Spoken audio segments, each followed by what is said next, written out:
If you are looking for relief from knee and or hip arthritis, this is the video for you. Muscle strengthening is incredibly important to help support the joint, to help absorb stress, and thus reduce irritation and pain. The beauty is, if you strengthen the knee, it can help the hip. And if you strengthen the hip, it can help the knee. That is why in this video, I'm going to show you 5 standing exercises you can do to strengthen both areas. And I'm joined by a special guest. I'm Dr. Kristie Ennis, here to help show you some of my favorite exercises as a physical therapist for the hips and knees.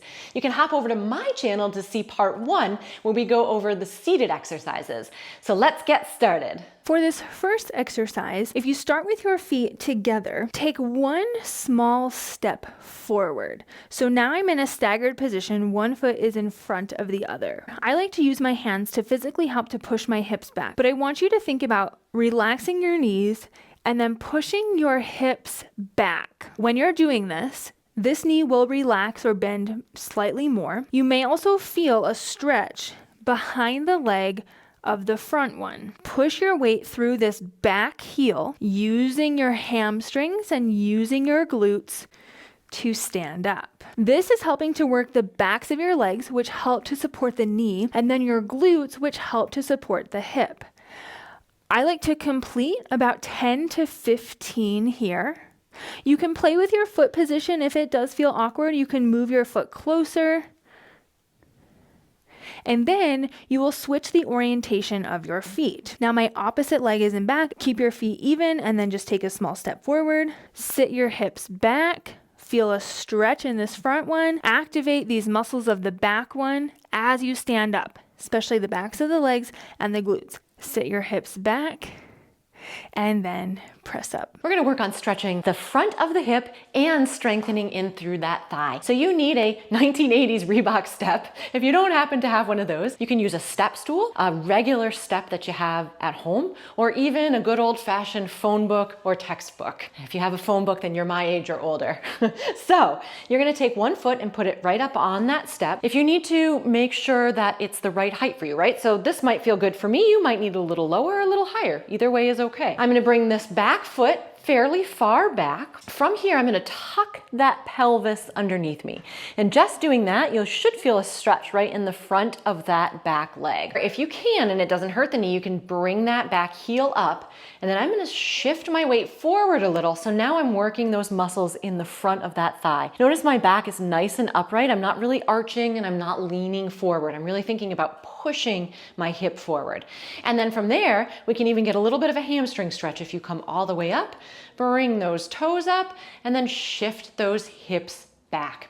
And you can alternate back and forth here, right? So I'm coming forward, tuck that hip, and I'll lean into that leg, pause for a second or two, and then come back. Please, by all means, too, make sure you have something sturdy to hang on to if you need. That's definitely not a problem. And this I typically do a little less repetitions, typically about 5 or 6 on each side. For this next exercise, you're going to shift your full weight to your right leg. Allow your knee to relax just so it's not locked out. This is going to activate more of your muscles to give you more benefit. Take this left leg, tap out to the side for the harder variation, or step to the side for the easier variation. Even if you are stepping, you still want to keep at least most of your weight on this outside leg. When you're tapping or stepping, you are working the outside hip muscle.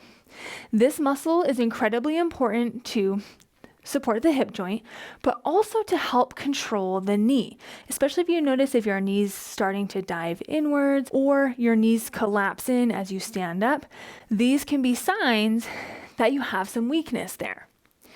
Complete 10 to maybe 30 repetitions on one side, and then you will switch. Shift most of your weight now to your left leg and repeat the tap or the step. You need a sturdy wall or a sturdy body that you can lean against. You want your back flat against the wall for this one. And you're gonna scoot your feet fairly far out because we're gonna come on down that wall. I've got a beautiful pink ball here. You can grab one of these at the drugstore or you can even use a pillow, doesn't matter. This is gonna go above the knees in between the legs. You're gonna slide down, again, back flat against the wall. as comfortably far as you can, making sure that you can still get back up again. Once you're down here, you're gonna add a little squeeze into that ball, and then you're gonna slide yourself back up again. So back supported against the wall helps protect those knees a little bit. Adding this ball or pillow squeeze in works those inner thighs and those inner muscles around the knees as well. You can always do a constant squeeze into that ball too, instead of just that extra squeeze if you want a little more oomph to this exercise. And about 10 or 15 until those legs feel tired. If you're starting to do this and it's starting to be sore, move those legs out a little bit more and don't come down quite as far into that little wall squat.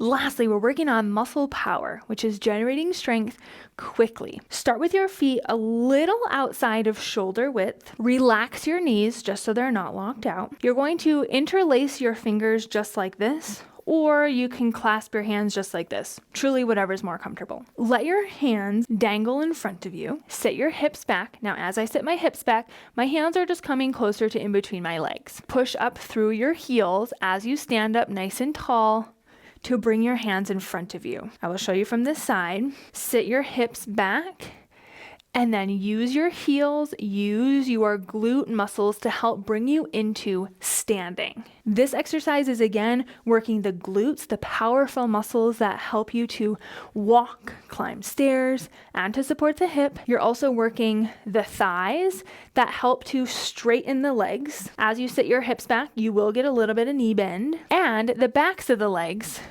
to bring you into this power position. Anywhere from 10 to 20 repetitions can be helpful for this.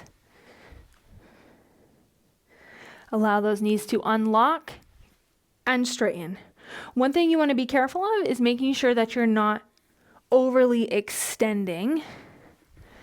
Squeeze yourself up, push through your heels, drive them into the ground as you stand up. That helps to activate the backs of your legs, those important muscles we really need. If you found this video helpful, I challenge you right now to share the link to this video to somebody else you know who may benefit from these amazing exercises. I would really appreciate the support in continuing to share these videos. Spread the word of hope and optimism to those with arthritis so we can continue to build, keep the adventure alive together.